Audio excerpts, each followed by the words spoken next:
최고위원회 회의를 시작하도록 하겠습니다. 모두 일어서서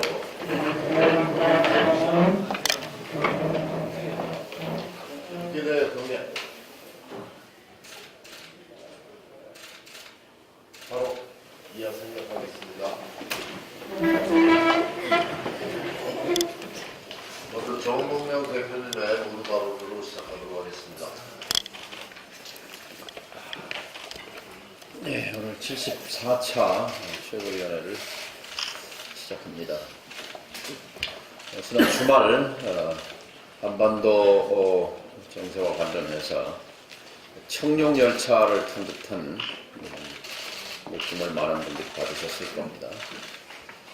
이른바 비핵화를 둘러싼 톱다운 방식의 특징을 드러낸 주말이었습니다. 북한은 시스템 자체가 톱다운입니다. 1인 권력 집중, 모든 정책 결정을 김정은 위원장 개인의 손에 의해서 이루어지는 시스템이고, 미국은 트럼프판 톱다운 방식으로 사실상 시스템은 무너져 있는 상태입니다. 이 상황에서 중요한 것은 한국 정부가 국영군으로 전락했다는 것입니다.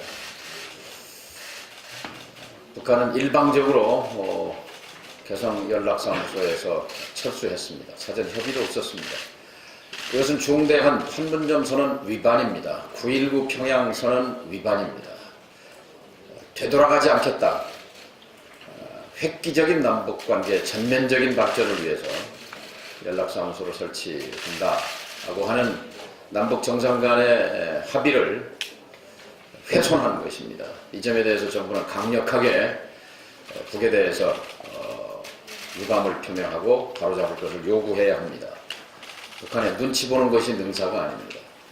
마찬가지로 미국에 대한 눈치도 거두어야 합니다.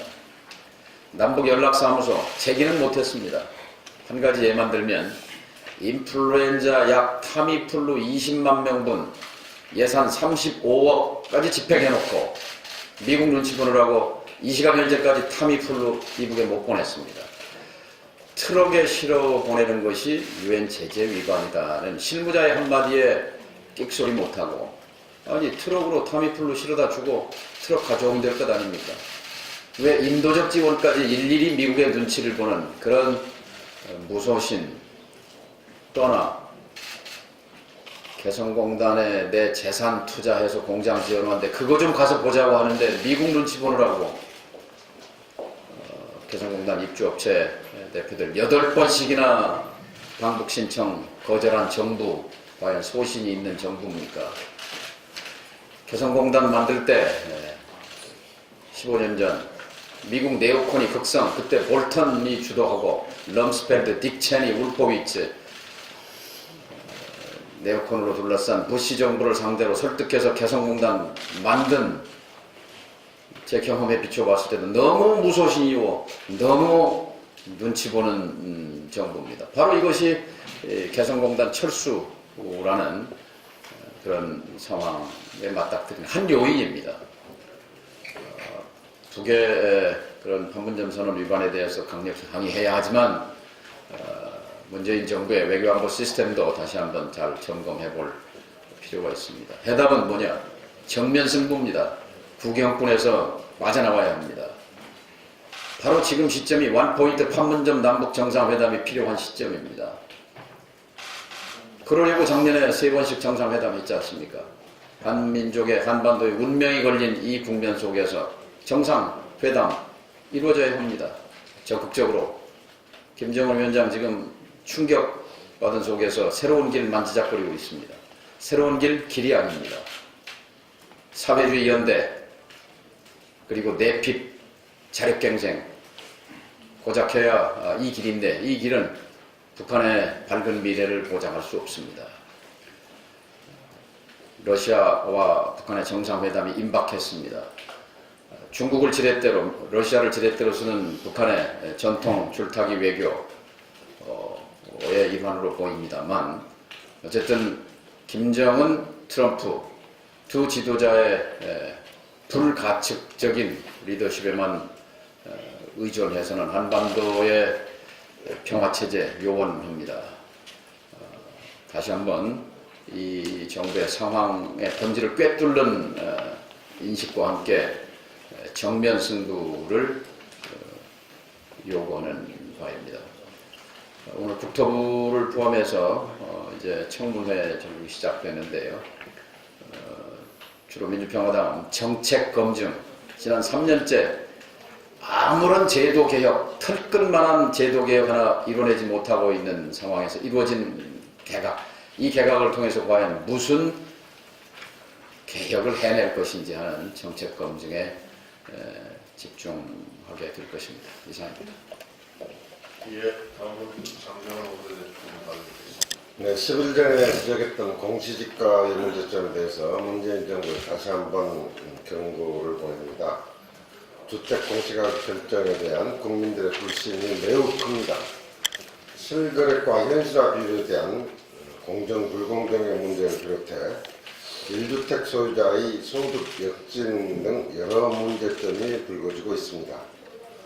잘못된 사례에 대한 불만을 넘어 국가 통계에 대한 신뢰성의 문제로 번지고 있습니다. 그런데 정부는 공시가격을 정한 기준 자체를 공개할 수 없다는 입장입니다. 공시가격은 재산세와 종부세 등 세금은 물론이고 건강보험이나 여러가지 사회연금 등을 정하는 기준이고 조세 법률주의를 떠받치는 추측거리입니다. 공시가격에 대한 불신이 커지면 각종 세금과 준조세에 대한 조세 저항으로까지 번질 수 있습니다. 통계는 국가 정책 결정의 근거인데 이런 통계가 기준도 못 밝힌 채 깜깜이라 결정된다면 앞으로 정책에 대한 객관성과 신뢰성을 담보할 수 없게 됩니다. 정부는 공시가격 결정 근거를 투명하게 밝혀야 하고 국민 부담을 면밀히 살펴 공시가격 상승의 강도와 속도를 파인튜닝해야 할 것입니다. 의욕만 넘쳐서 소상공인과 자영업자들만 힘들게 만들었던 급격한 최저임금 상승에 전철을 밟지 않기를 강력히 촉구합니다. 감사합니다. 유성엽 의원님 말씀드립니다.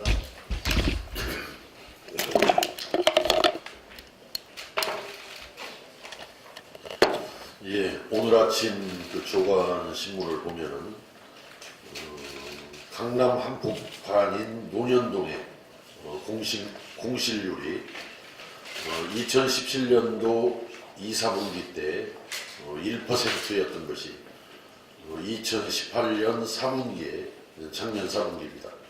19%까지 공실률이 올랐다 합니다.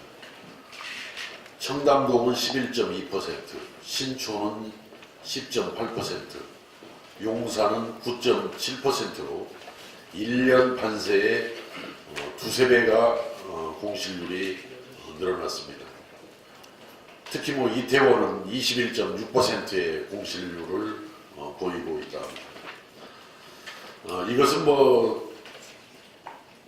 가계 인건비가 또 임대료를 감당하기 어려워서 이러한 현상이 생기는 것이라고 생각합니다. 경기가 바닥을 치면서 벌어지는 자영업의 몰락을 상징적으로 보여주는 것이라고 생각합니다. 임대료를 내리는데도 공실률이 떨어지지 않고 이렇게 심각한 상황을 보이는 것은 경기가 매우 심각한 위기라는 그런 신호를 보여주고 있는 것이라고 생각합니다. 그런데 최근 홍남기 경제부총리는 긍정적 신호가 왔다라고 대통령께 보고를 하고 대통령은 각종 개선 지표들이 개선되고 있어서 아주 다행이더라고 웃는 그런 모습들이 언론에 보도되기도 했습니다. 저는 이제라도 정부가 솔직해져야 되고 또 인정할 건 인정을 저는 해야 된다고 생각합니다. 언제까지 변명하고 회피하고 가다가는 모든 국민들이 경제적인 도탄에서 헤어나올 길이 없다 이렇게 생각합니다. 지금 무슨 국민 사기 뭐 이런 걸 걱정해서 애써서 경제난을 호도하려는 그런 자세는 정말 우리 경제 회복을 위해서는 있어서는 안 되는 그런 일이다라는 점을 다시 한번 지적합니다. 앞에서 우리 장병환 원내 대표님께서도 말씀을 하셨지만 종합부동산 과세 대상 공시지가로 9억 원 이상의 공동주택이 해당이 됩니다만 최근 10년 동안에 3.67배가 증가를 했습니다. 상위 1% 강남 아파트를 타켓으로 설계된 이 종부세 제도가 이제 강북으로 또 강북을 넘어 지방 아파트까지 과세 대상으로 번져 나가고 있습니다. 물론 공시지가를 적정하게 올리는 것은 맞는 일이지만 그 공시지가를 조정하는 그런 속도에도 배려가 필요하다 이렇게 말씀을 드리고 특히 지난번 조세 소위에서도 저는 그런 주장을 했습니다만 1가구 1주택을 과연 종합부동산 과세 대상으로 하는 것이 타당한 것인가 이 점에 대해서는 정부 당국에서 심각한 고민을 해줘야 할 사항이다 이렇게 생각을 합니다. 최근에 그 버닝썬, 김학의, 장자연의 일련의 이 사건들을 보면서 우리 사회에서 돈과 권력이 있는 사람들에게 법과 정의가 얼마나 우스운 것인지 다시 한번 확인할 수 있었습니다. 탈세, 폭행, 성매매, 마약에 이르기까지 그들이 행한 온갖 추악한 범죄와 범죄인 줄 뻔히 알면서도 결탁해서 뇌물과 접대 등을 받고 편의를 봐준 권력기관은 지금 대한민국 사회와 이 정부가 얼마나 썩었는지를 보여주는 척도입니다.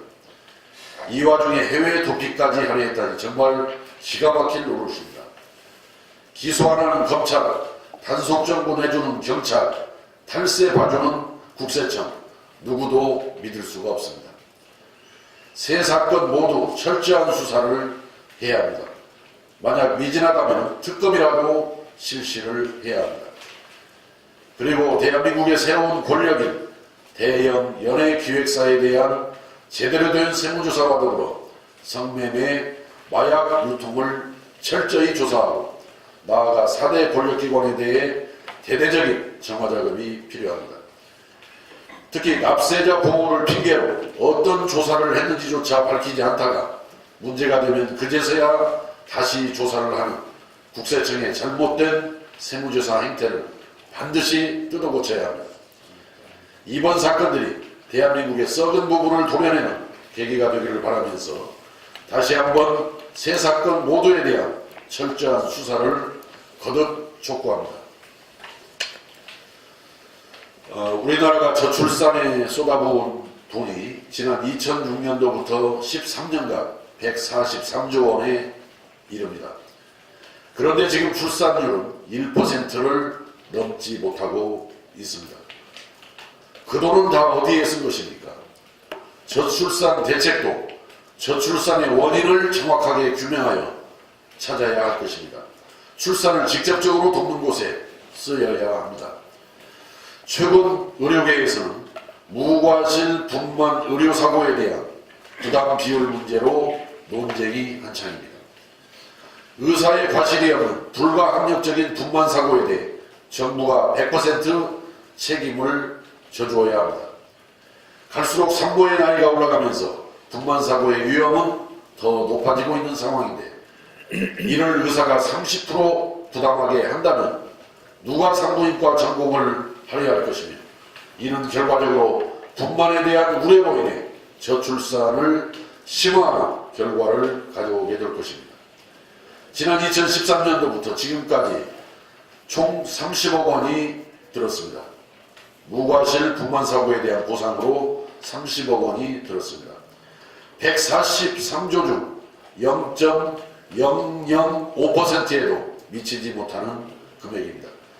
산모들이 안심하고 아이를 낳을 수 있도록 국가가 전적으로 책임져주는 적극적인 자세를 촉구합니다. 네, 더 이상 발언하실 호영씨를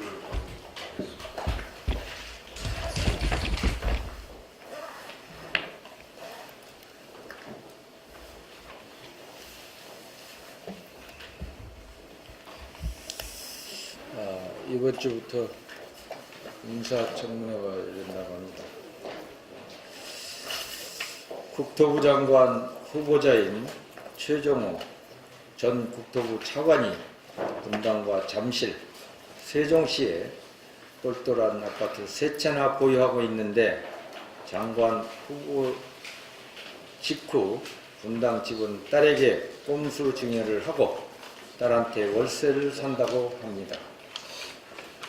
주택 보유율이 100%를 넘었지만 주택 보유율은 50% 전후인데 집값 없는 서민 50%의 꿈을 부숴버리는 집값 폭등의 주범인 이런 다주택자 장관이 주거복지 문제를 해결할 책임이라고 합니다.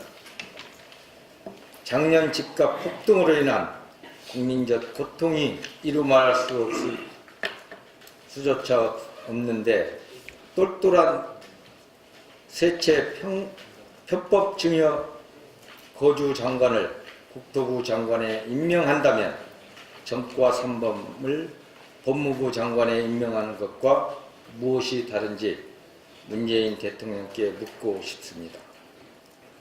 진영 장관 후보자는 부인 정모 씨가 2014년 6월 용산 참사가 발생한 건물의 인근 땅을 10억 원에 사들여 시가 26원대의 아파트와 상가 분양권을 받았다고 합니다. 누구에게는 일가족의 생명을 담보로 생존권을 위해 쌓았던 장소를 장관 후보자 가족은 딱지 투기의 대상으로 활용한 것입니다. 다른 장관 후보들도 가관이지만 더 이상 언급하지 않겠습니다. 이런 장관 인사하라고 전 국민이 촛불을 들었는지 분노하지 않을 수 없으며 이런 장관 후보자들 밖에 인물이 없다면 정권을 내려놓아야 한다는 것이 국민적 여론입니다. 문재인 정부가 국민의 민심을 무시하고 오만하게 이 장관 후보들을 임명한다면 내년 총선에서 더불어민주당과 문재인 정부는 국민들의 냉정한 심판을 받아 폭삭 망하게 될 거라는 점을 분명히 경고합니다. 문재인 정부 성공을 위해 장관 후보들은 스스로 사퇴하고 조국 수석의 사퇴와 더불어 문재인 대통령의 사과를 요구합니다. 이상입니다. 예, 더 이상 장관론이 안 계시면 비공개로 선언하겠습니다. 부탁드립니다.